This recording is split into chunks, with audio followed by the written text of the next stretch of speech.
قرآن کریم کی یہ آیتیں جو اس وقت تلاوت کی گئیں سورہ توبہ کی چند آیات ہیں، 10واں سپارہ ہے۔ پروردگار عالم نے قرآن کریم کی ابتدا سے لے کر انتہا تک، الف لام میم کے الف سے لے کر والناس کے سین تک امت محمد مصطفیٰ صلی اللہ علیہ وسلم کو احکامات دیے، زندگی گزارنے کا طریقہ کار دیا، اور ساتھ ساتھ یہ بتلا دیا کہ اگر تم میرا اور میرے محبوب صلی اللہ علیہ وسلم کا کہنا مانو گے تو تمہیں دنیا اور آخرت میں آرام ملے گا، سکون ملے گا، اور اگر تم نے میں خدا کی میرے محبوب صلی اللہ علیہ وسلم کی مخالفت کی پھر یاد رکھو جہنم کے انگارے تمہیں بننا پڑے گا۔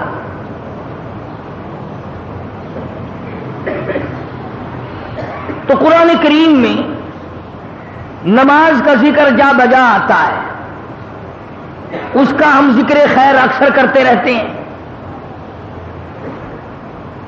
بلا کسی فصل کے ایک دوسرے فرض کا بھی ساتھ ساتھ ذکر آتا ہے، وَأَقِیمُوا الصَّلَاةَ وَآتُوا الزَّکَاةَ وَارْکَعُوا مَعَ الرَّاکِعِینَ، نماز قائم کرو اور ادا کرو زکات۔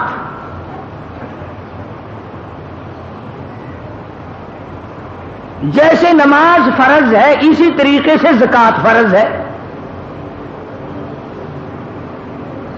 اور اس مہینے میں یہ مضمون ایک جمعے کو اس لیے ذکر کیا جاتا ہے تقریباً ہر سال 27 برس سے کہ پنجاب اور بعض سندھ کے علاقوں میں، بلوچستان اور سرحد میں عموماً رجب کو مہینے کا لوگ زکات کا مہینہ سمجھتے ہیں، چنانچہ مانگنے اگر کسی کو بھول جائے تو فقیر یاد دلاتے رہتے ہیں زکات کا مہینہ آ گیا زکات دو۔ تو میں بھی ہر سال مناسب سمجھتا ہوں کہ اس اہم فریضے کو یاد دلا دیا جائے۔ تو میں عرض کر رہا تھا جس طرح نماز فرض ہے وہ معاف نہیں ہوتی، اسی طرح زکات بھی اسی طرح سے فرض ہے۔ جیسے اسلام کے رکن 5 ہیں، اسلام کی بنیاد 5 چیزوں پر قائم کی گئی، کلمہ طیبہ یعنی توحید و رسالت، نماز، زکات، روزہ، حج۔ تو گویا جیسے ہی نماز اسلام کا رکن ہے، اسلام کی بنیاد ہے، اسی طرح سے زکات بھی اسلام کی بنیاد ہے۔ اگر کوئی آدمی زکات کا، نماز کا انکار کرے کافر بن جاتا ہے، اسی طرح سے زکات کا انکار کرنے والا بھی کافر بن جاتا ہے۔ نماز ادا نہ کرنے والا فاسق و فاجر بن جاتا ہے، زکات نہ ادا کرنے والا بھی فاسق و فاجر بن جاتا ہے۔ یعنی نص قطعی سے دونوں کی فرضیت ثابت ہے، اور ایک جگہ نہیں، سینکڑوں جگہ قرآن کریم میں آیا، بلکہ ابتدا میں ہی فرمایا ھدی للمتقین۔ قرآن کریم کی ابتدا ہو رہی ہے، فرمایا الف لام میم ذالک الکتاب لا ریب فیہ، اور کلمہ پڑھنے والے، اللہ اور اس کے رسول پہ ایمان رکھنے والے، قرآن کریم کو ہاتھ میں اٹھانے والے، پھر ہاتھ لگانا، پہلے میرا اعلان سن لے، ذالک الکتاب لا ریب فیہ، جس کتاب کو ہاتھ میں اٹھائے بیٹھا ہے ساری کی ساری سچی ہے، ایک مسئلے میں بھی شبہ کوئی نہیں۔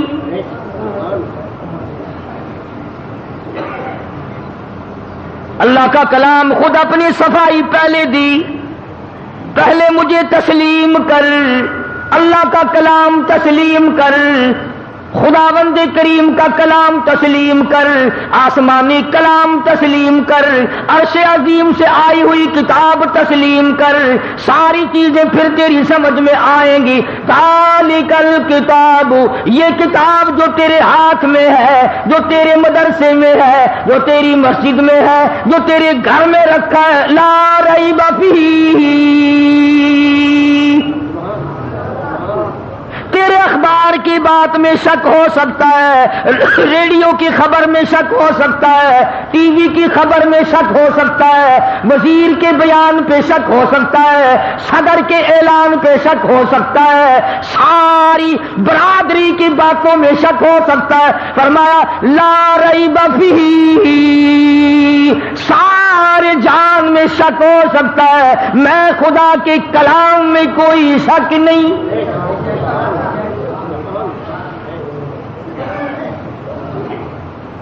فرمایا ہاتھ بات کو لگانا، پہلے ایمان بنا، یقین بنا، اپنی طبیعت میں پختگی پیدا کر۔ اب میں آپ کو کیا کیا بتاؤں، جس کتاب کو اللہ نے بچانا تھا، قیامت تک جس کو جاری رکھنا تھا، قیامت تک جس کو ساری رکھنا تھا، اس کے ایک ایک لفظ کی، ایک ایک نقطے کی خدا نے خود حفاظت کی۔ اور جن کتابوں کو چاہے وہ آسمان سے آئی تھی، رسولوں پہ نازل ہوئی تھی، پیغمبروں پہ نازل ہوئی تھی، جن کتابوں کو خدا نے باقی نہیں رکھنا تھا، ان کی حفاظت کا ذمہ بھی نہیں اٹھایا۔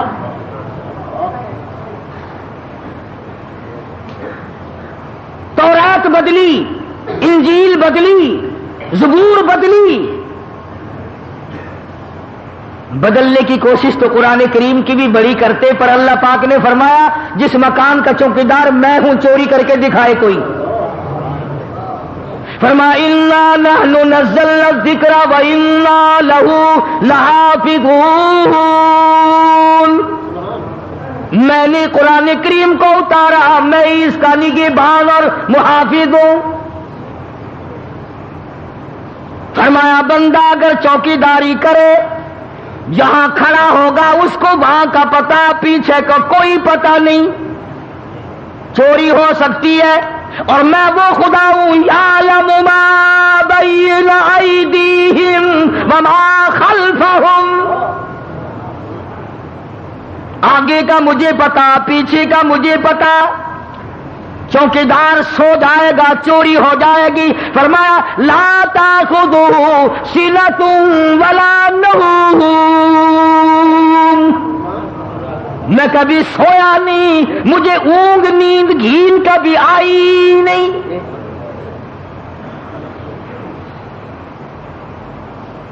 ساری دنیا نے مل کر زور لگایا قرآن کریم کا ایک نقطہ نہ بدل سکے، ورنہ ایک بات ہے اگر بس چلتا تو اب تک قرآن رہتا۔ توبہ توبہ توبہ، یہ جتنی انگریز کی روحانی اولاد ہے یہ قرآن کو چھوڑتی؟ نہ جانے کیا کیا طریقہ کار اختیار کرتے، آج بھی قرآن کی آڑ لے کر نہ جانے کیا کیا کر رہے ہیں۔ تو قرآن کریم نے اعلان کر دیا اور فرمایا آؤ پہلے میرے اوپر یقین جمع، ایمان جمع، اپنی طبیعت کو جمع، اور ایسا یقین بنا لے کہ آنکھ دیکھی بات میں شک ہو سکتا ہے، پر خدا کے کلام میں کوئی شک نہیں ہو سکتا۔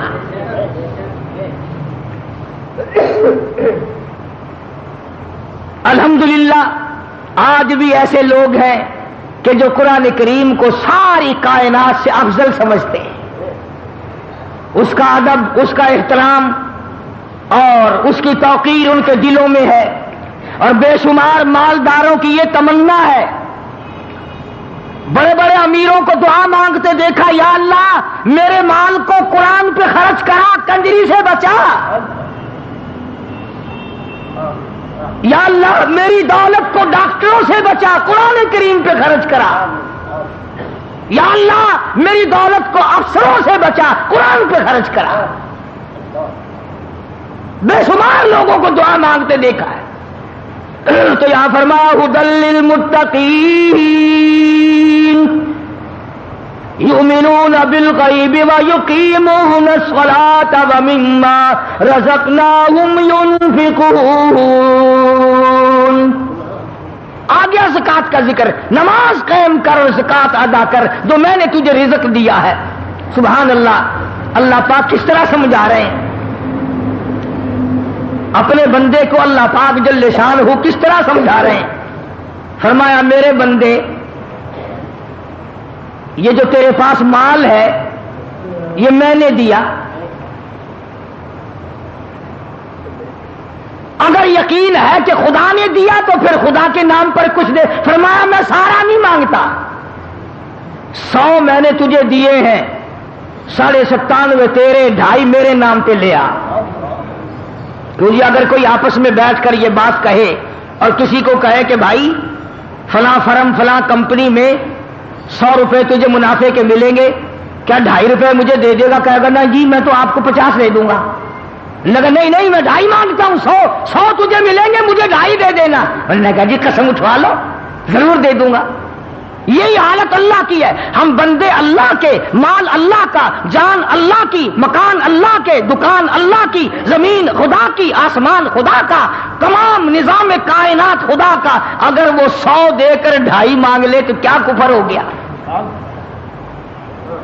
مگر ہم بندے ہیں ان 97.5 پہ تو نظر پڑتی نہیں, 2.5 پہ نظر پڑتی ہے. یار وبال آ گیا, ٹیکس ادا کرنا پڑ گیا, اس پہ نظر نہیں پڑتی ہماری. تو قرآن کریم نے للکار کی آواز دی, وَأَقِیمُوا الصَّلَاةَ وَآتُوا الزَّکَاةَ وَارْکَعُوا مَعَ الرَّاکِعِینَ.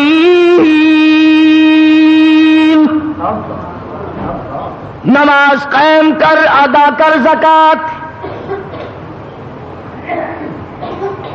اور جو میں نے آیتیں پڑھی ہیں ان کا شان نزول پہلے سن لیں کہ یہ آیتیں کس وقت نازل ہوئی, کس طرح نازل ہوئی, کس موقع پہ نازل ہوئی, کیوں نازل ہوئی.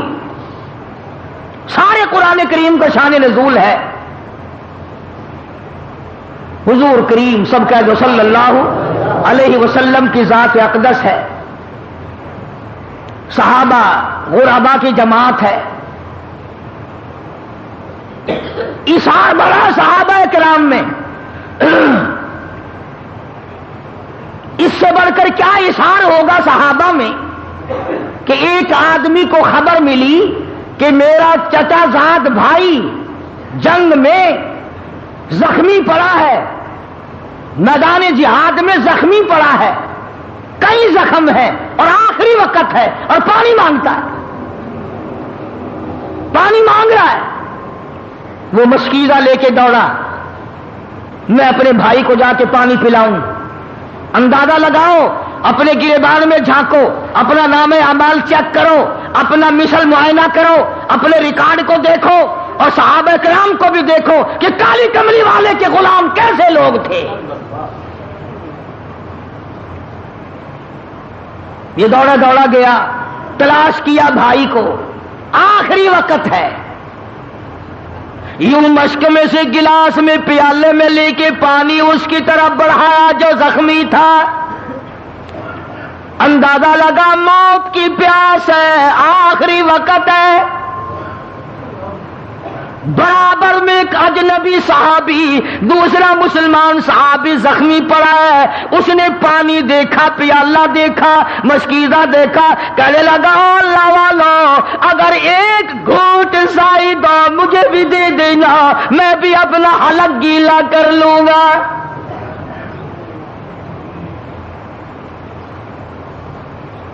لایا اپنے چچا زاد بھائی کے لیے, دوڑ کے آیا, پانی پلانے آیا. اس کا آخری وقت ہے, کتنی شدت کی پیاس ہوگی. جب برابر والے نے آواز دی ایک گھونٹ مجھے بھی دینا, جس کا آخری وقت ہے, جس نے پانی مانگا ہے, جس کے لیے پانی آیا, اشارہ کر کے کہتا میرا اللہ مالک ہے, اس کو پہلے پلا.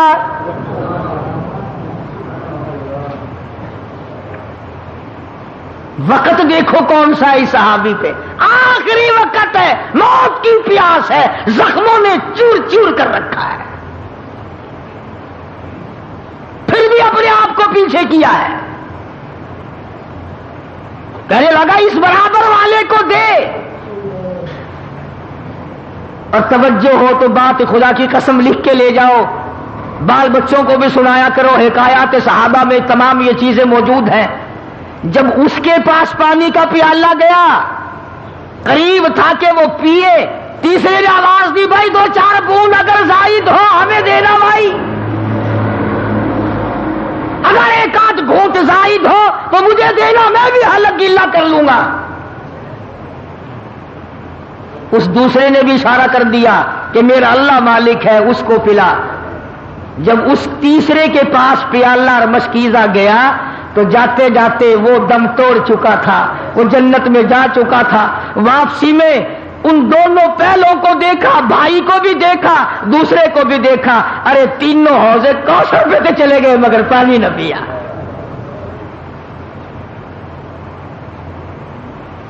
کون اتنی ہمدردی دکھائے گا؟ کون ایسا اثار کرے گا؟ کون ایسی قربانی کرے گا؟ ارے ہم نے تو قسم کھا رکھی ہے آپس میں ایک دوسرے کا چمڑا ادھیڑنے کی.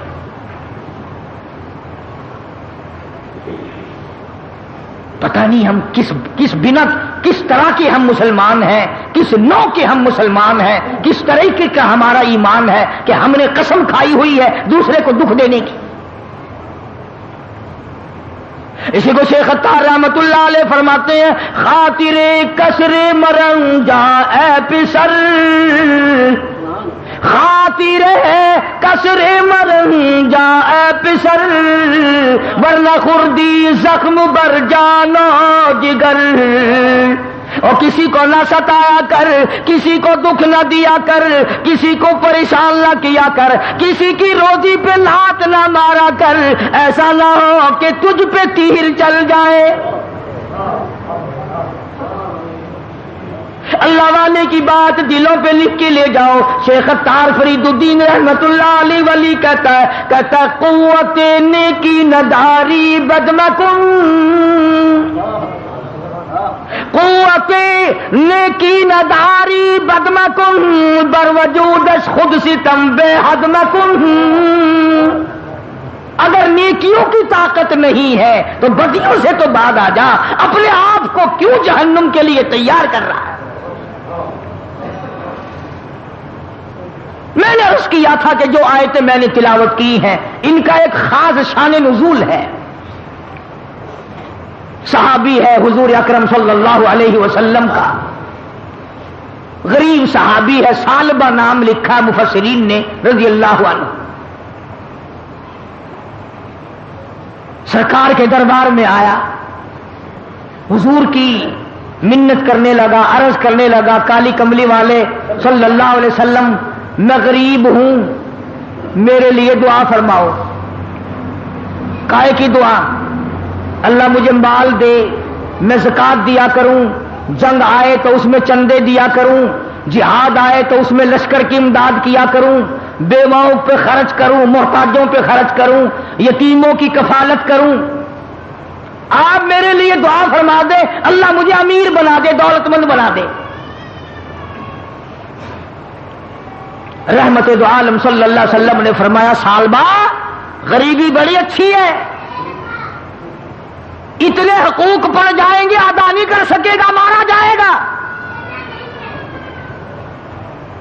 اللہ اللہ کر، بس جو ملا کھا اپنا، کیا کرے گا امیری تمنگری کا. انہوں نے کہا نہ جی نہ. اور بلکہ مفسرین نے ایک اور بات لکھی کہ پہلے اس حضور کی خدمت میں جب یہ آیا صلی اللہ علیہ وسلم تو آپ نے اس کو بتایا کہ تو یہ پڑھا کر سبحان اللہ والحمدللہ ولا الہ الا اللہ واللہ اکبر ولا حول ولا قوت الا باللہ العلی العظیم. تجھے صدقہ کرنے کا ثواب ملے گا، خیرات کا ثواب ملتا رہے گا، غریبوں کی امداد کا یہ کلمہ پڑھنے سے ثواب ملتا رہے گا.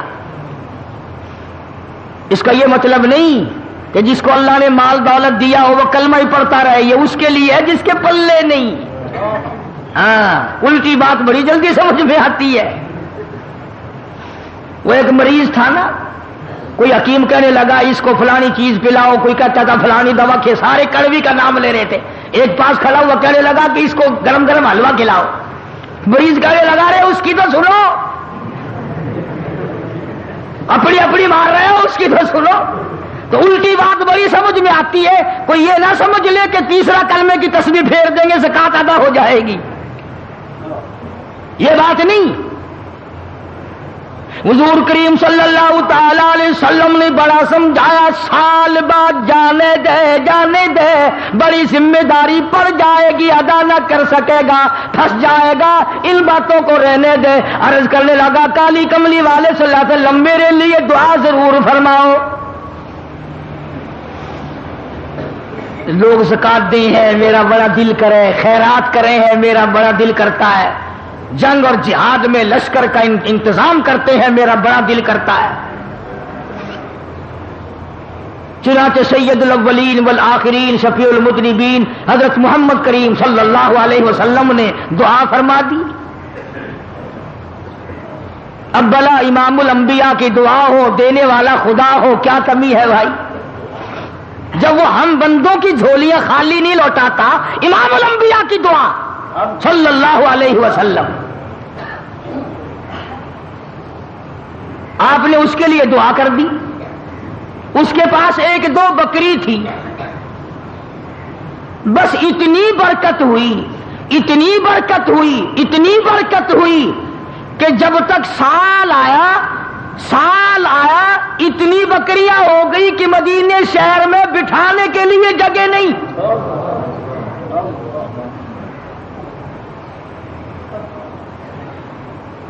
اور مال کا یہ خاصہ ہے ویسے دولت کا، ہمارا بھی تجربہ ہے۔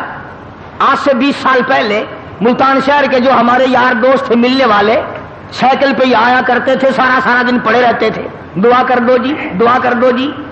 اب ہم یہ تو نہیں کہتے کہ ہم بزرگ ہیں تو ہم نے بھی دعا کی، اس نے بھی کی، اللہ نے سکوٹروں پہ چڑھا دیے، پھر دعا کرائی، پھر کاروں پہ چڑھا دیے، ملاقات ہی بند ہو گئی۔ 50 آدمی آپ کو بتا سکتا ہوں جو اس شہر کے نہایت غریب تھے، اللہ نے اتنا دیا، اب وہ سارے سال میں پھیرا مارنے بھی نہیں آتے، مگر ہمیں الحمدللہ کوئی دکھ نہیں، سکھ رہو، خوش رہو، ہم کسی کا انتظار نہیں کرتے، ہم تو ایک اللہ کے دروازے کے فقیر ہیں، ہمیں کسی کا کیا انتظار ہے؟ ہم کیا انتظار کریں کسی کا؟ ہم نے تو ایک بات سیکھ رکھی ہے، اسی کو کہتا کہ زندگی ہے کشمکش اور موت ہے بالکل سکوت۔ زندگی ہے کشمکش، موت ہے بالکل سکوت، شہر میں ہے شور و غوغا، مقبرے خاموش ہے۔ سکون قبرستان میں ہے، شہر میں نہیں ہے۔ جب اس کے پاس اللہ پاک نے اتنی دولت دے دی، اتنی بکریاں آ گئی، اتنا مال آ گیا، تو رحمت دو عالم صلی اللہ علیہ وسلم نے زکات کے موقع پر آدمی بھیجے کہ اس سے زکات وصول کر کے لاؤ۔ پروانہ دربار رسالت سے لکھ کے ملا کرتا تھا کہ حضور کے یہاں سے یہ حکم جاری ہوا ہے، تجھ پہ زکات واجب ہے، زکات دے۔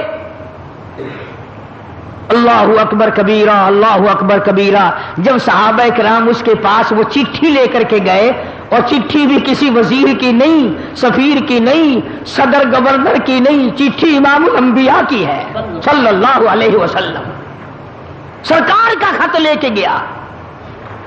اللہ اکبر، دیکھ کے یوں کہنے لگا کیوں بھائی یہ ٹیکس لگ گیا مجھ پہ بھی؟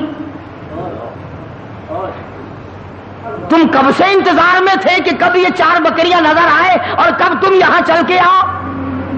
بڑے منگتے ہو تم، ٹیکس لگا دیا نا مجھ پہ بھی، جاؤ آگے جاؤ، کسی اور کے پاس بھی تو تم نے جانا ہوگا، میں سوچوں گا ذرا۔ ڈرا کرو اللہ سے۔ شہر کے کئی تاجر، کئی آڑتی کبھی ضرورت مند کو دیکھ کر کئی مرتبہ کہہ دیا کرتے ہیں لڑکا نہیں بیٹھا پھر آنا، بچہ نہیں بیٹھا پھر آنا۔ تجھے کیا معلوم ہے اگر کسی غریب کا بچہ دوا کے لیے تڑپ رہا ہو اور تم نے کہہ دیا کہ پھر آنا، اگر اس کا بچہ مر گیا تو تجھے عذاب نہ ہوگا؟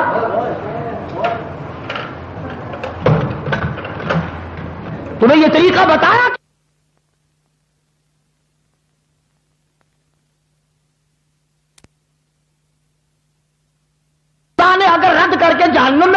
دیا پھر؟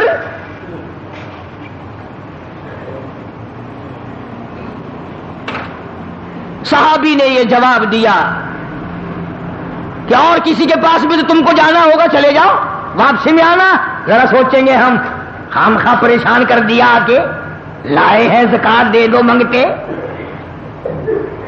اللہ اکبر، وہ صحابی تو ابھی لوٹ کے آئے بھی نہیں، وہ آسمان والا صحابی آ گیا، جبریل آ گیا، قرآن لے کر آ گیا، کہتا وَمِنْهُمْ مَنْ عَاهَدَ اللَّهَ،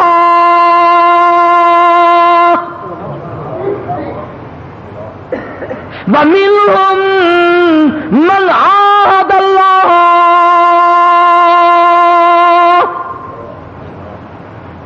لَئِنْ آتَانَا مِنْ فَضْلِهِ، کئی لوگ، بعض لوگ، کافی لوگ ہم سے وعدہ کرتے ہیں اگر ہمیں اللہ کا فضل مل جائے، مال مل جائے، دولت مل جائے، بڑا صدقہ کروں، بڑی خیرات دیا کروں، بڑی زکات دیا کروں، لنصدقن، ہر وقت دیا کروں گا، ولنکونن من الصالحین، نیک بن جاؤں گا، صدقہ دے دے کر ہر گھر میں پہنچاؤں گا، ہر گلی میں پہنچاؤں گا، ہر محتاج کو پہنچاؤں گا، ہر ضرورت مند کو پہنچاؤں گا، بشرطے کہ مجھے اللہ کا فضل مل جائے۔ قرآن کہتا ہے فَلَمَّا آتَاهُم مِّن فَضْلِهِ، جب میرا فضل ان کو مل جائے، بخلوا بِهِ، پھر بخل کرتے ہیں، وَتَوَلَّوْا، منہ پھیر لیتے ہیں، وَهُم مُعْرِضُونَ، اللہ کہتا ہے پھر منہ پھیر جاتے ہیں، یاد بھی نہیں رہتا یہ دیا کس نے ہے۔ قرآن کریم کی جب یہ آیت نازل ہوئی، جب یہ آیت اتری، حضور صلی اللہ علیہ وسلم کو اللہ پاک نے آسمان سے دی، صحابہ توجہ کرنا، نیند نہ کرنا، ڈرا کرو ہر وقت اللہ کے قہر سے۔ صحابہ کا مجمع بیٹھا تھا، ابھی وہ نہیں آئے جو زکات لینے گئے تھے، جن کو آپ نے بھیجا تھا وہ لوٹ کے ابھی آئے نہیں، قرآن پہلے آ گیا۔ صحابہ کا مجمع بیٹھا ہے، آپ صلی اللہ علیہ وسلم نے فرمایا سال بعد تو ہلاک ہو گیا، او سال بعد تو مارا گیا، میں تجھے پہلے کہتا تھا تو نہ سمجھا، تیری بربادی ہو گئی، تیری تباہی پھر گئی، تو ہلاک ہو گیا، تیرا کچھ نہ رہا۔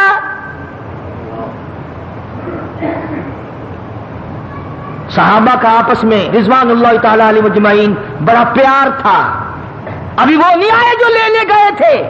جب حضور صلی اللہ علیہ وسلم کی زبان سے سالبہ کا نام سنا، ہلاکت کا نام سنا، بربادی کا نام سنا، تباہی کا نام سنا، صحابہ کے جگر پھٹ گئے، اور مارے محبت کے یہاں سے کئی دوڑے ہیں صحابہ اٹھ کر، تو سالبہ کو جا کے کہا او خدا کے بندے کیا کر دیا، ہم سرکار کی زبان سے سن کر آئے ہیں، قرآن تیرے بارے میں نازل ہو گیا، تو نے کیا تباہی پھیر دی، کیا بربادی کر دی، کیا ہلاکت مول لے لی، اور کیا ظلم کر لیا، کیا گناہ کر لیا، ہم حضور کی زبان سے سن کر آئے ہیں، تیری بربادی کا قرآن میں اعلان ہو گیا۔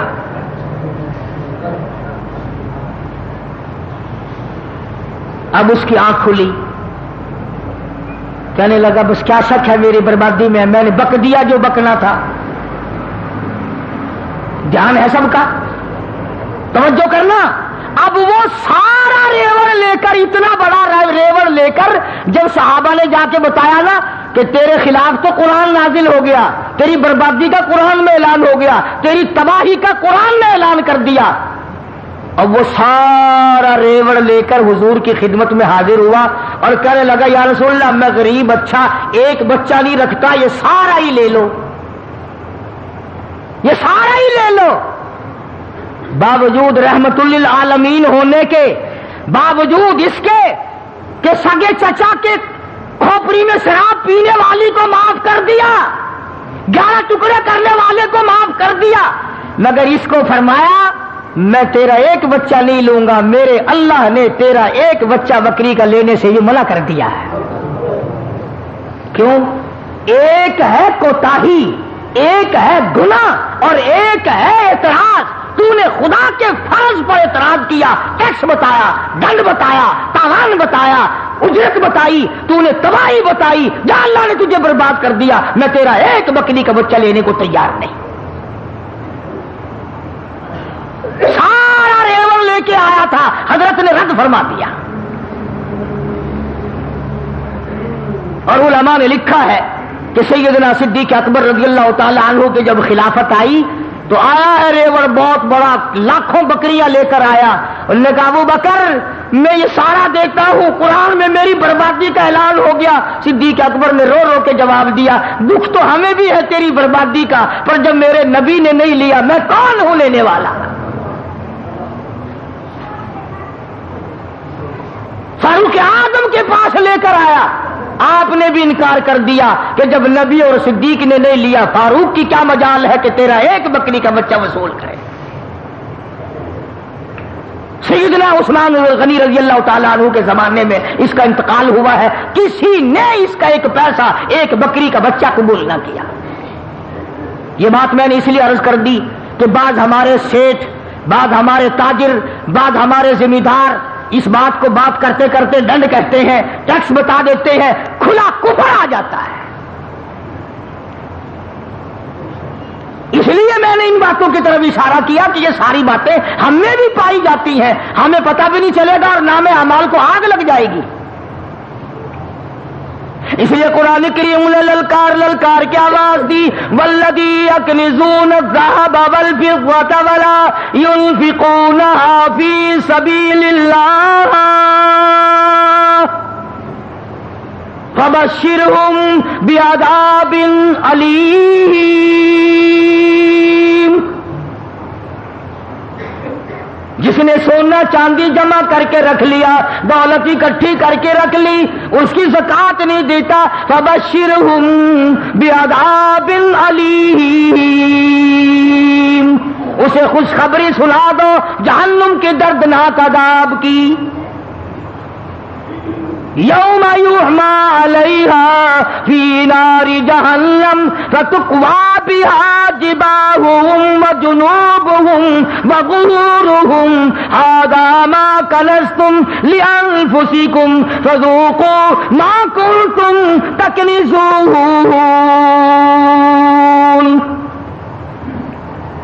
فرمایا اسی دولت کی، اسی مال کی تختیاں بنا کر جہنم میں گرم کر کر کے پیٹھ پہ، پسلیوں پہ، پیشانیوں پہ داغ دیا جائے گا. شاہ عبدالعزیز دہلوی سبقت رحمت اللہ علیہ بہت بڑے بزرگ گزرے ہیں ہندوستان کے. ان کے زمانے میں دلی شہر میں کوئی امیر آدمی تھا بڑا کنجوس،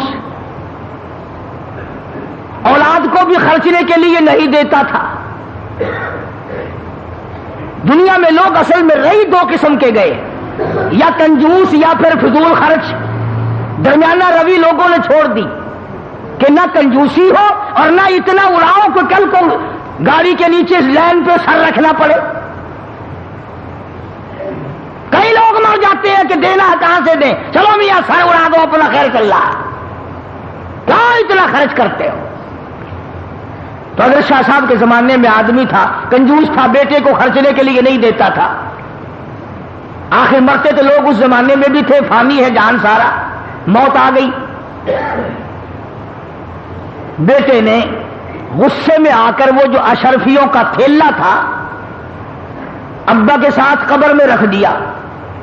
میرا زندگی میں تم نے ہم کو خرچنے کے لیے نہیں دیا، دفع ہو جاؤ، اپنی دولت ساتھ لے جاؤ، اب ہم بھی تمہاری دولت کو نہیں لیتے، ساتھ ہی لے جاؤ. چڑ گیا بیچارہ بیٹا، وہ تھیلا بھر کے اشرفیوں کا قبر میں ساتھ رکھ دیا. مولانا تھانوی رحمت اللہ علیہ نے لکھا ہے کہ کئی دنوں کے بعد بیٹا اور زیادہ تنگ ہو گیا، غریب حالت تھی. ایک دن رات کو لیٹے لیٹے دل میں خیال آیا کہ باپ نے تو دیا ہی نہیں خرچ کرنے کے لیے، تو نے کون سی عقل مندی کی ہے جو تھیلا بھر کے وہاں رکھ دیا. اب تو کام آ جاتا نا، اب تو خرچ کر لیتا، خام قبر میں رکھا ہے. تو خود ہی دل میں آیا کہ قبر میں سے کون سا کوئی نکال کے لے گیا، اب نکالنا. تو خود ہی پروگرام بنایا، رات کا وقت تھا، کسی اٹھائی اور جا کے قبر کھود لی ابا کی۔ جب لحد کھولی تو لکھا ہے کہ اشرفیوں کی تھیلی بھر کے رکھ کے آیا تھا، مگر جب جا کے دیکھا روشنی کی، اندر ٹارچ جلائی یا کسی چیز سے روشنی کی، دیکھتا کیا ہے کہ وہ تمام اشرفیاں پیر سے لے کر سر تک سارے بدن پہ ستاروں کی طرح ٹکی ہوئی ہے۔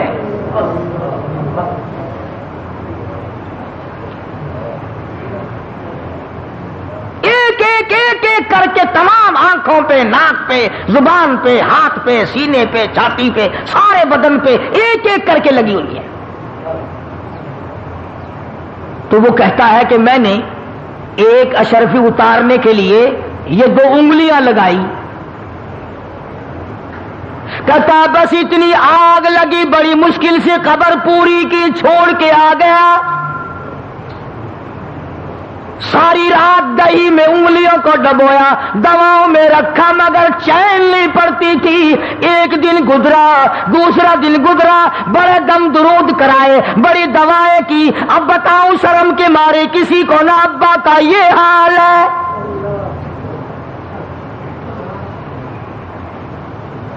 تو حضرت شاہ عبدالعزیز دہلوی رحمۃ اللہ علیہ کے پاس گیا اور جا کے کہنے لگا حضرت میری انگلیوں میں کوئی پھنسی نکلتی ہے یا کوئی پھوڑا نکلتا ہے، پتہ نہیں، بڑی ساڑ ہے، بڑا درد ہے، آگ لگی ہوئی ہے، چین نہیں پڑتی۔ تو حضرت شاہ صاحب رحمۃ اللہ علیہ نے فرمایا کہ ادھر کر میں دم کرتا ہوں۔ حضرت شاہ صاحب نے کچھ پڑھا اور دم کیا، فرمایا اب بھی ہے؟ کہنے لگا جی اسی طرح سے ہے۔ پھر شاہ صاحب نے پڑھا اور پھر دم کیا، پھر پوچھا کہ اب بتا، کہنے لگا جی اسی طرح سے ہے۔ شاہ صاحب نے پھر تیسری مرتبہ پڑھا اور بڑے عاجزی سے پڑھا، بڑی توجہ سے پڑھا اور پھر دم کیا، پھر پوچھا اب بتا، کہنے لگا جی اسی طرح سے ہے۔ شاہ صاحب فرمانے لگے جھوٹ بولتے ہو، تھوڑا پھنسی نہیں، جہنم کی آگ ہے۔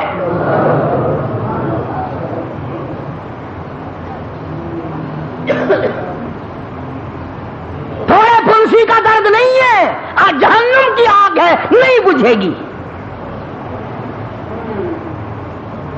اب وہ رونے لگا، شاہ صاحب کے سامنے کھل گیا، کہنے لگا حضرت ایسے ایسے ہوا، واقعی جہنم کی آگ ہے۔ تو یوں فرمایا اللہ اکبر، یوں فرمایا ساری دنیا میں پھر لے، یہ آگ بجھنے والی نہیں، سمندر کے پانی سے نہ بجھے گی، دریا کے پانی سے نہیں بجھے گی، نہروں ندیوں نالوں کے پانی سے نہیں بجھے گی، کنووں کے پانی سے نہیں بجھے گی، دواؤں سے نہیں بجھے گی، کسی چیز سے نہیں بجھے گی۔ اگر شاہ صاحب فرمانے لگے جا مسجد میں چلا جا، وضو کر، 2 رکعت نماز ادا کر، اس کے بعد اللہ کی حضور میں بیٹھ کے رو لے، اور جو آنکھوں سے آنسو نکلے وہ یہاں مل لینا، آنسوؤں سے جہنم کی آگ بجھ جاتی ہے۔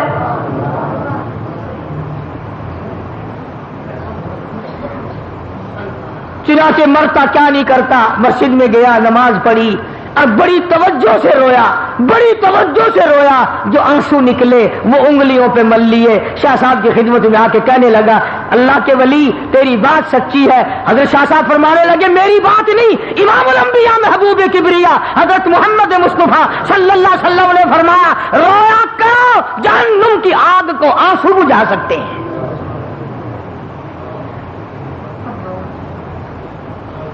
اور آج ہمیں وہ رونا ہی نہیں آتا، کھا لیں گے، پی لیں گے، پہن لیں گے، نہا لیں گے، دوڑ دھوپ کر لیں گے، لیٹ لگا لیں گے، بکواس کر لیں گے، لیکن رونا اٹھ گیا۔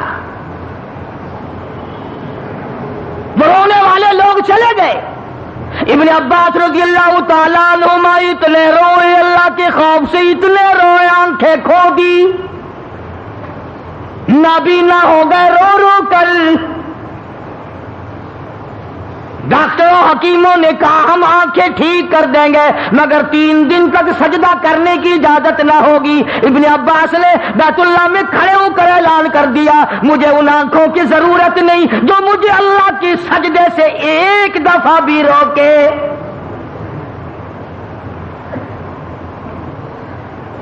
ٹھوکرے ٹھکرے کھانا منظور ہے، سجدے سے میں نہیں رک سکتا، دھکے کھانا منظور ہے، ٹکرے منظور ہیں، پر میں یہ بات گوارا نہیں کر سکتا کہ ایک سجدہ بھی اللہ کے دربار میں نہ کروں۔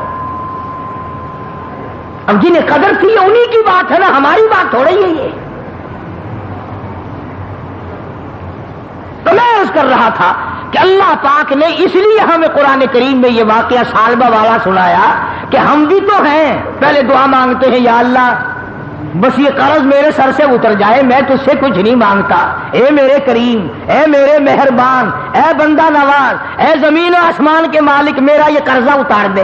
چلو جی اللہ نے قرضہ اتار دیا، پھر مانگتا ہے غفور الرحیم، کم سے کم کچھ کفن کاٹی تو میرے پاس ہو، اگر کفن بھی کہیں اور سے پڑا تو میری اولاد کو میرا ملے گا، کچھ دے مجھے بھی۔ پھر اللہ پاک کچھ نہ کچھ دے دیتے ہیں۔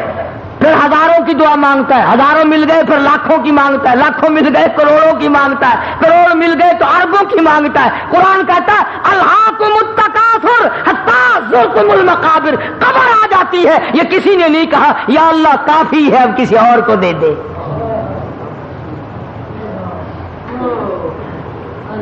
یوں کوئی نہیں کہتا کہ یا اللہ مجھے کافی ہے، کوئی ایسا بھی ہوگا کہ جس کی بچوں پہ روٹی نہیں ہوگی تو اس پر کریمی کر دے۔ اب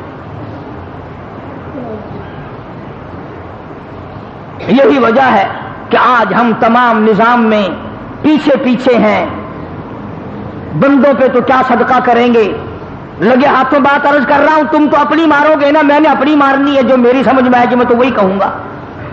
کراڑ ہندو بنیا جس کا خدا پر ایمان نہیں، رسول پر ایمان نہیں، قرآن پہ ایمان نہیں، پتھروں کا پجاری، بڑا پیپل کا پجاری، درختوں کا پجاری، پانی کا پجاری، سورج کا پجاری، اس کی یہ کوشش ہے کہ میں کچھ نہ کچھ خیرات ہوا میں اڑنے والے پرندوں کو بھی کھلایا کروں۔ ارے ہندو کیڑیوں کے، چیونٹیوں کے، کبیلیوں کے سراغ تلاش کرتے پھرتے ہیں، سوجی پھینک کے آتے ہیں، اللہ کی مخلوق کھائے گی، ہوا میں اڑنے والے پرندے کھائیں گے، فلاں چیز کھائیں گے، راہوں میں پانی پلانے کا انتظام کرتے ہیں، گاڑیوں میں پانی پلانے کا انتظام کرتے ہیں۔ ارے ہندو کا تو اتنا بڑا یقین ہے کہ مخلوق پہ کرم کر تو اللہ میاں کرم کرے گا، کبھی تیرا بھی یہ ایمان بنا؟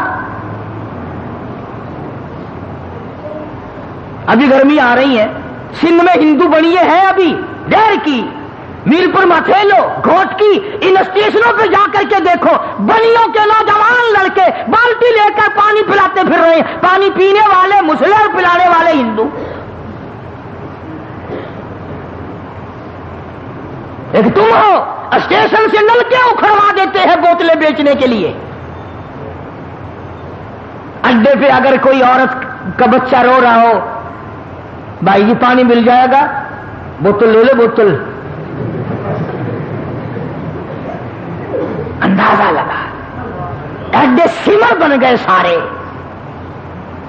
نہ تم بتاؤ ایمانداری سے مسجد میں بیٹھو، میری بات پر ہاں نہ کرو، خود سوچو کہ ہم جو سال بھر میں کماتے ہیں کتنا ہم اللہ کی مخلوق پر اللہ کی رضا کے لیے خرچ کرتے ہیں، اور کتنا پیسہ ہماری اولاد رگڑتی ہے، کتنا پیسے کو ہماری بیگم آگ لگاتی ہے، کتنے پیسے کو سال میں ہم کھاتے پیتے پیشاب کرتے اور ہگتے ہیں، اور کتنا اس مالک کے نام پر ہم غریبوں، محتاجوں، کیڑی مکوڑے، پکھی، پیاسے، منہ کے پیاسوں کے پانی ہم پلا کر کتنی دعائیں لیتے ہیں۔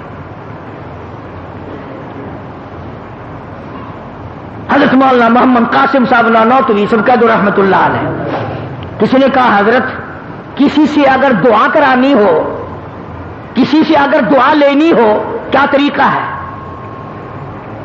حضرت نانوتوی رحمت اللہ علیہ بڑے عالم لوگ تھے بھائی، بڑے اللہ والے تھے، یوں فرمایا گرمی میں دعا لینی بڑی آسان ہے۔ فرمایا کیسے؟ پوچھا کیسے؟ فرمایا کہ پیاسا آدمی ہو نا، بس پانی ٹھنڈا پلا دو، کہنے کی ضرورت نہیں پڑے گی میرے لیے دعا کر، اٹڑیاں بول اٹھیں گی، خدا تیرا بھلا کرے، اللہ تجھے رنگ لا دے، اللہ تجھے اور دے، بغیر کہے، بغیر مطالبے کے، بغیر کسی وجہ کے خود بخود پیاسے کی اٹڑیاں بول پڑتی ہیں ٹھنڈا پانی پی کر۔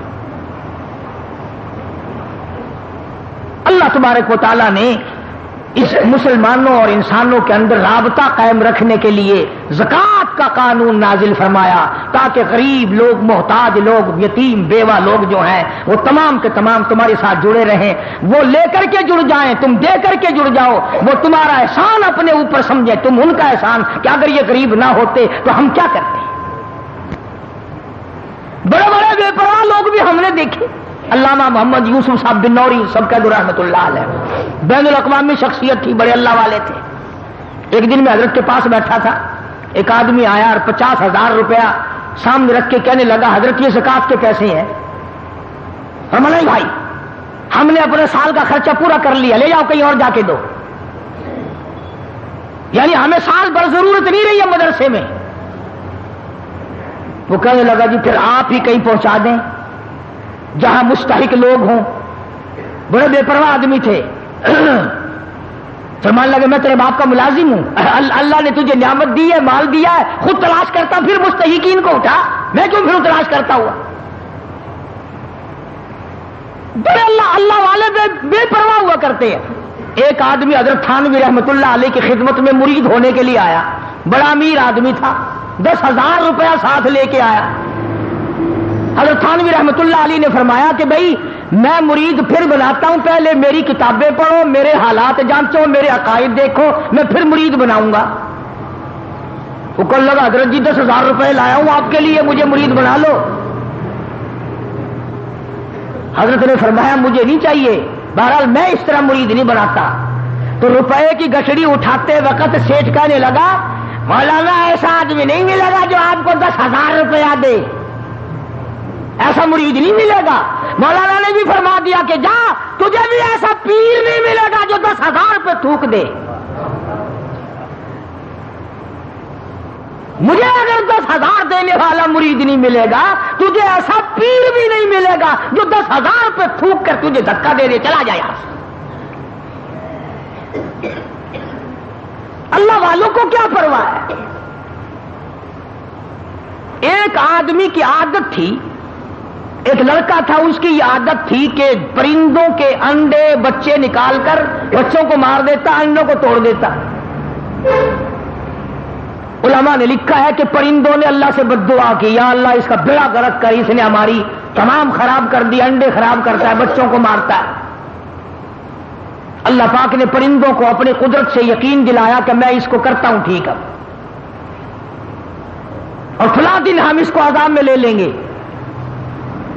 علماء نے لکھا ہے، یہ حدیث کی بات نہیں، علماء نے لکھا ہے، قرآن کی بات نہیں، علماء نے لکھا ہے کہ جس دن وہ اس پر عذاب آنا تھا، عتاب خدا کا آنا تھا، اس نے اپنے لیے 2 روٹیاں پکائیں، وہی اس کے پاس آٹا تھا، اتنی اس کے پاس پیسہ تھا، 2 روٹیاں پکائی، ابھی کھانے بیٹھا تو کوئی سائل آ گیا، کوئی فقیر آ گیا مانگنے والا، دونوں روٹی اٹھا کر اس کو دے دی۔ اب شام ہو گئی، وہ عذاب میں نہ آیا۔ پرندوں نے عرض کیا الہ العالمین اس پر تو عذاب نہیں آیا، توجہ کرنا فرمایا، جس نے اپنے پیٹ کا سرمایہ اٹھا کر دوسرے کا پیٹ بھر دیا ہو، اپنا بھوکا رکھا ہو، اسے برباد کرتے ہوئے مجھے شرم آ گئی ہے۔ میں اسے کس طرح برباد کروں جس نے اپنا پیٹ بھوکا رکھا اور دوسرے کا بھرا ہے، اور مجھے اپنی کبریائی کی قسم میں تم پہ بھی کرم کروں گا، اس پہ بھی کرم کر دیا۔ اس لیے یہ ساری چیزیں عرض کرتا ہوں کہ میں اور آپ ساری زندگی ہم لوگوں کی گزر جاتی ہے، گزر جاتی ہے، گزر جاتی ہے، سوچ و بچار کا مادہ ہمارے اندر سے نکل چکا ہے۔ نماز کے بارے میں وہاں بے پرواہی، زکوٰۃ کے بارے میں وہاں بے پرواہی، جس طرح سے ہم لوگوں کا دل چاہتا ہے اسی طرح سے ہم اپنی زندگی بسر کرتے ہیں۔ تو فرائض میں کوتاہی کرنا یا ہیرا پھیری کرنا یہ تو کوئی اچھی بات نہیں، اللہ اور اس کے رسول کو برا لگتا ہے اور عذاب بھگتنا پڑتا ہے۔ جیسا کہ میں نے شاہ صاحب کا ایک واقعہ آپ کو سنایا، ہر سال بتاتا ہوں، بڑے لمبے چوڑے واقعات ہیں، اور قرآن کریم نے تو صاف لفظوں میں کہہ دیا یوم یحما علیہا فی نار جہنم فتکوی بہا جباہہم وجنوبہم، پسلیاں سینکی جائیں گی، پیشانی پہ داغ دیا جائے گا، کمر پہ داغ دیا جائے گا، اور داغ بھی دیا جائے گا اور یوں بھی کہا جائے گا ھذا ما کنزتم لانفسکم فذوقوا ما کنتم تکنزون۔ یہ وہی تیرا مال ہے جس پر رات دن سانپ بن کے بیٹھا رہتا تھا، ہر وقت گنا کرتا تھا، ہر وقت سنبھالا کرتا تھا، اتنا ہو جائے اتنا ہو جائے۔ اس لیے میں نے یہ مضمون عرض کر دیا کہ جو لوگ رجب میں زکوٰۃ نکالنے کے عادی ہیں ان کی اس طرف توجہ ہو جائے اور اس اہم فریضے کی طرف توجہ کر لو۔ اور ایک آخری چھوٹی سی آسان سی صورت بتاتا ہوں۔ آج کل کاروباری حالات بھی، دنیا کے معاملات بھی ایسے ہی ہیں کہ یکدم آدمی لاکھ بنے یا 1000 بنے یا 100 بنے یا 50 بنے بڑا مشکل ہو جاتا ہے۔ آسان سی ترکیب یہ ہے کہ آدمی اللہ کے نام پر زکوٰۃ کی نیت سے جب دے تو اسے لکھ لے۔ جب بھی کوئی ضرورت مند، مثال کے طور پر سردی ہے، ایک بیوہ کو آپ نے رضائی دینی ہے، ایک غریب محتاج کو آپ نے کوئی چیز دینی ہے، اس کو اس کتاب میں لکھ لو کہ میں نے زکوٰۃ کے نام پر اتنا پیسہ دے دیا، اور پھر جب وہ دن آئے سال کا ایک دن مقرر کر لو کہ فلاں تاریخ کو میں نے چکانا ہی چکانا ہے۔ اگر نہیں کرو گے ڈھیل پڑتے پڑتے پڑتے پڑتے اگلا سال آ جائے گا۔ اب اسی طرح اسی لیے تو یہ جماعت کی نماز رکھی اللہ نے۔ اگر جماعت کی نماز نہ ہو تو پھر سارے دکاندار اور کاروباری لوگ ابھی پڑھ لیں گے، ابھی کون سی دیر ہو رہی ہے پڑھ لیں گے، ابھی کون سی وقت چلا گیا پر نتیجہ یہ وہ چلی ہی جائے گا وقت۔ شریعت کا یہ قانون نہیں ہے کہ تم دن مقرر کرو، کوئی خود مقرر کر لینے میں بھلائی ہے، کیونکہ وہ دن فراغت کا بندہ سمجھے گا یار تاریخ آ گئی ہے، مال کا، کاروبار کا، دھندے کا حساب و کتاب کر کے میں وہ زکوٰۃ کھاتے کا حساب کرنا ہے۔ تو اس میں یہ صورت ہوگی کہ جب آپ سارے سال ادا کرتے رہیں گے تو جس وقت آپ حساب کریں گے کلیجہ نہیں پھٹے گا، جگر نہیں پھٹنے کا۔ 50,000 روپیہ اگر دینا ہے، اب یکدم اللہ نام پر 50,000 سیشن جج کو، افسر کو، ڈاکٹر کو تو دیا جا سکتا ہے، اللہ کو 50,000 کون دے بھائی، مرنا جائے بندہ۔